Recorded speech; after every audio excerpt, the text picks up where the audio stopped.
You get in your car, turn the key, and move 40 miles an hour without touching a muscle.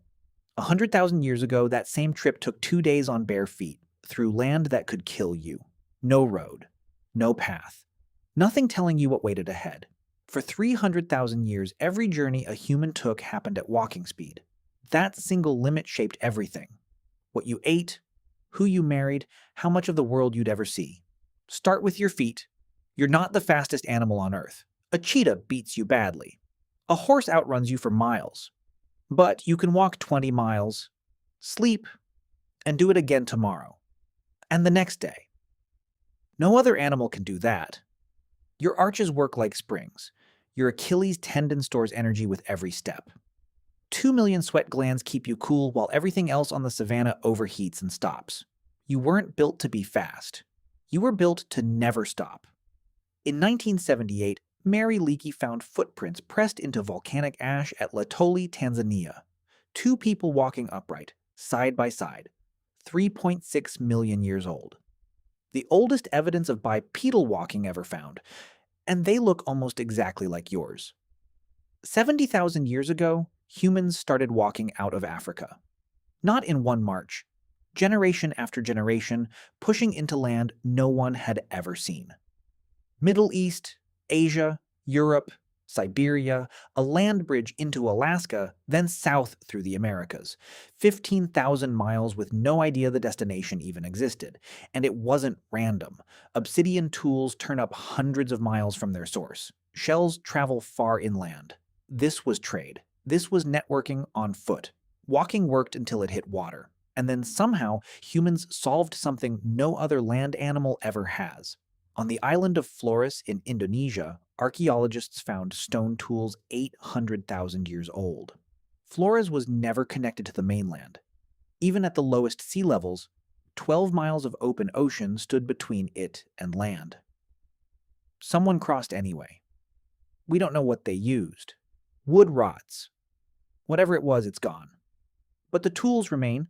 65,000 years ago, people crossed from Southeast Asia to Australia. At least 60 miles of open water with nothing visible on the other side. They built something that could float, aimed it at empty horizon, and paddled. Centuries later, the Polynesians did something even bigger. Starting around 3,000 years ago, they crossed the Pacific, the largest ocean on Earth, in double-hulled canoes, reading only stars, swells, and the flight of birds. No compass, no map. They reached Hawaii, Easter Island, New Zealand. Some voyages covered 2,500 miles of open water. Walking crossed land, boats crossed water.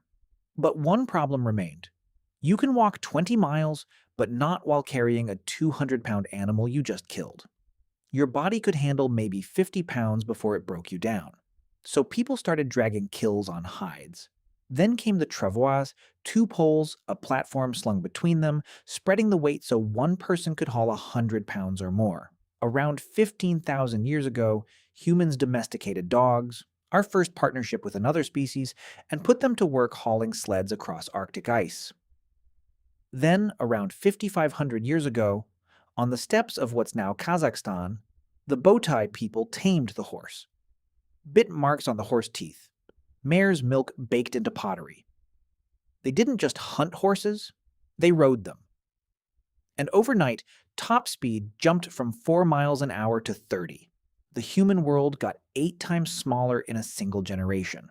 Strangely, the wheel came late, after boats, after horses, even after humans had sailed to Australia.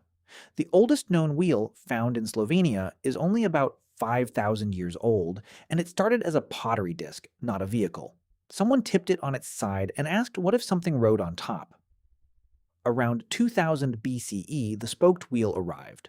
Lighter, faster, and chariots followed. The first paved road appeared in the city of around 4000 BCE.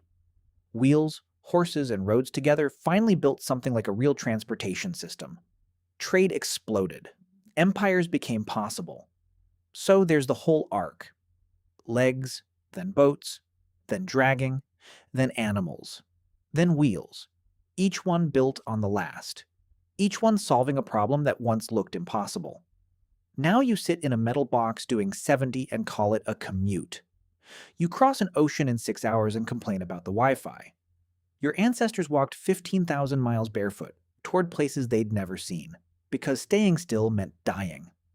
Every road, every runway, every set of train tracks on this planet exists because someone once looked at the horizon and started walking, not knowing where it led. They went anyway. That's the most human thing there is.